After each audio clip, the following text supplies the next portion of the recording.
नमस्कार, आदाब। के टीवी में आपका स्वागत है। मैं हूं अशरफ करीम।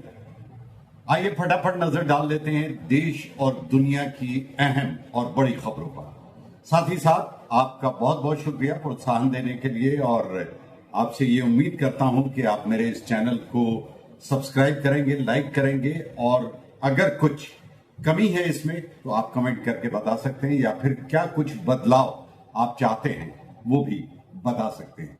तो चलिए नजर डालते हैं तेज रफ्तार खबरों पर। नई दिल्ली रेलवे स्टेशन पर शनिवार रात भगदड़ में 18 लोगों की मौत के बाद कांग्रेस ने रेल मंत्री अश्विनी वैष्णव के इस्तीफे की मांग की है। कांग्रेस का आरोप है कि जब देश में रेलवे स्टेशन पर भगदड़ में महिलाएं और बच्चे मर रहे थे, तब अश्विनी वैष्णव इस खबर को दबाने और मौतों को छुपाने की कोशिश कर रहे थे। कांग्रेस ने एक सोशल मीडिया पोस्ट में भगदड़ की दर्दनाक तस्वीरों के साथ एक वीडियो शेयर किया। इसमें कहा गया कि नई दिल्ली रेलवे स्टेशन पर बदइंतजामी के कारण भगदड़ मच गई, कई लोगों की जानें चली गई, बच्चे भी मरे। ये सब हो रहा था और बेशर्म रेल मंत्री दोहरा रहे थे कि सब कुछ ठीक है। वो खबर को दबाने में लगे थे, वो मौत को छुपाने की कोशिश कर रहे थे। ऐसे बेशर्म आदमी को मंत्री पद पर रहने का कोई अधिकार नहीं है। रेल मंत्री को तुरंत इस्तीफा दे देना चाहिए। उन्हें देश से माफी मांगनी चाहिए। संभल में 3 महीने पहले दंगा हुआ था और उसका असर अब भी है। अधिकारियों का कहना है कि 16वीं सदी की मस्जिद के अदालत के आदेश पर किए गए सर्वेक्षण पर हिंसक विरोध प्रदर्शन के लगभग 3 महीने बाद संभल की शाही जामा मस्जिद के पास लगभग 1000 घरों पर ताला लगा हुआ। कहा जाता है कि निवासी गिरफ्तारी या प्रतिशोध के डर से भाग गए। ये झड़प 24 नवंबर को ही जब एक बड़ी भीड़ जमा हो गई और पुलिस कार्रवाई के खिलाफ विरोध प्रदर्शन करने लगी। दंगे में 4 लोग मारे गए और कई घायल हो गए। रिलायंस फाउंडेशन की संस्थापक अध्यक्ष नीता अंबानी को अमेरिका राज्य मैसाचुसेट्स की गवर्नर मौरा हेली ने सम्मानित किया। नीता अंबानी को दिया गया पुरस्कार उन्हें एक दूरदर्शी और परोपकारी व्यक्ति के रूप में मान्यता देता है। नीता अंबानी को बोस्टन में एक विशेष समारोह में पुरस्कार मिला। गवर्नर कार्यालय ने कहा कि यह पुरस्कार शिक्षा, स्वास्थ्य सेवा, खेल, कला, संस्कृति और महिला सशक्तिकरण के क्षेत्र में नीता अंबानी के प्रभावशाली काम और समर्पण को मान्यता देता है, जिसने भारत और विश्व स्तर पर लाखों लोगों के जीवन को प्रभावित किया। न्यू इंडिया कोऑपरेटिव बैंक घोटाले में एक बड़े घटनाक्रम में आर्थिक अपराध शाखा ने एक और आरोपी को गिरफ्तार किया, जिसकी पहचान धर्मेश पवन के रूप में हुई है। जांच में पता चला कि पवन ने 122 करोड़ रुपए के घोटाले में से 70 करोड़ रुपए का गबन किया है। पुलिस सूत्रों के मुताबिक अनाथन अरुणाचलम उर्फ अरुण भाई भी इस मामले में मुख्य आरोपी हैं और वांछित हैं। अधिकारी उसके ठिकाने का पता लगाने के अपने प्रयास तेज कर रहे हैं। भारतीय जनता पार्टी ने मुंबई के मस्जिदों में लगे लाउडस्पीकर से अजान के खिलाफ अभियान शुरू किया है। पार्टी ने हाल ही में बॉम्बे हाई कोर्ट के आदेश का हवाला देते हुए स्वीकार्य स्तर से अधिक शोर करने के लिए मस्जिद के लाउडस्पीकरों के खिलाफ पुलिस शिकायत दर्ज की थी। बीजेपी ने एक विंग भी बनाई है, जिसका नेतृत्व पूर्व बीजेपी सांसद किरीट सोमैया करेंगे।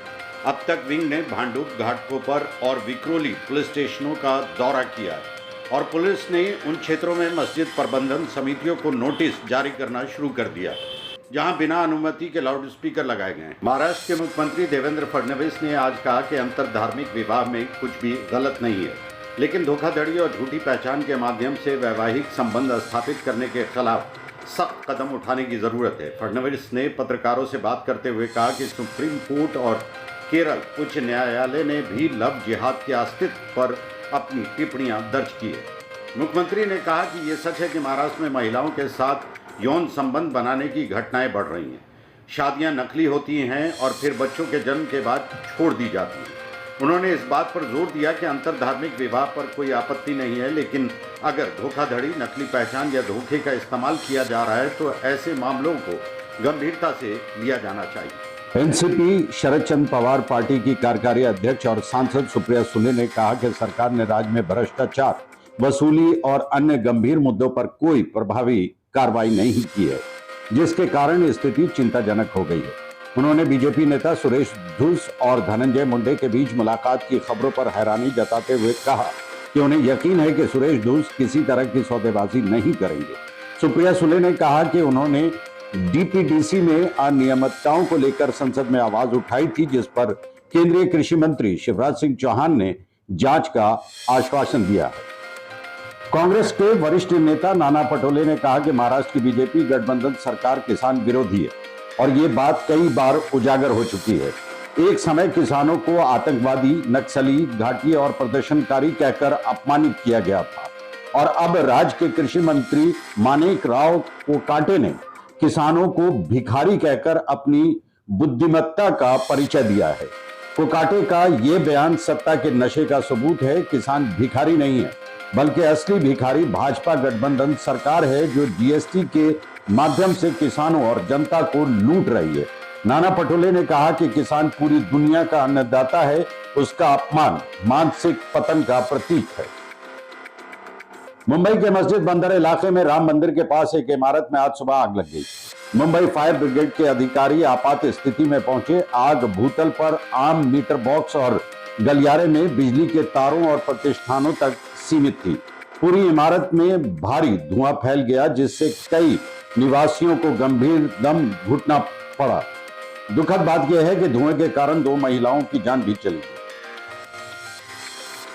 महाराष्ट्र के मुख्यमंत्री देवेंद्र फडणवीस ने कहा कि प्रधानमंत्री नरेंद्र मोदी ने भारतीय अर्थव्यवस्था को मजबूत किया है और प्रत्येक नागरिक को बैंकिंग प्रणाली से जोड़ा है। आज भारत के हर नागरिक के पास बैंक खाता है, जिससे डिजिटल पहचान बनी है और इसका सीधा लाभ आम आदमी को हो रहा है। आर्थिक संस्थाएं देश और आम नागरिकों के विकास में महत्वपूर्ण भूमिका निभाती है। जहां आर्थिक संस्थाएं स्थापित होती हैं, वहां तेजी से विकास होता है। पाकिस्तान लगभग 30 लाख अफगान नागरिकों को लक्षित करने के लिए 2 चरण की निर्वासन योजना शुरू कर रहा है, जिसकी शुरुआत अफगान नागरिकता कार्ड और इस्लामाबाद रावलपिंडी में निवास के प्रमाण वाले लोगों से होगी। इसके बाद 30 जून 2025 तक राष्ट्रव्यापी निर्वासन होगा। ये जबरन स्वदेश वापसी, तीसरे देशों में पुनर्वास की प्रतीक्षा कर रहे अफगानों को भी प्रभावित करती है।